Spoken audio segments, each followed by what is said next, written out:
Neresi evet. Mehmet Vani dostları. Yani evet tamam. Yetiştirdik. Neyse dostlar videolarımız devam ediyor. Sizlerin ve teknikalarımız var. Videolarımızı görüyorsunuz için like koyup paylaş ediyorsunuz için hemen da sağ olsun ayacağız. Şunlar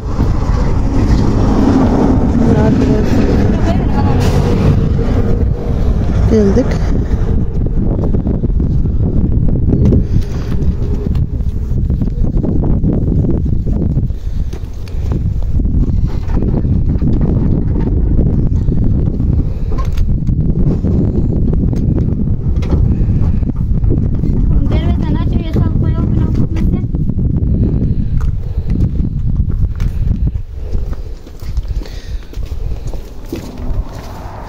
Neresi evet.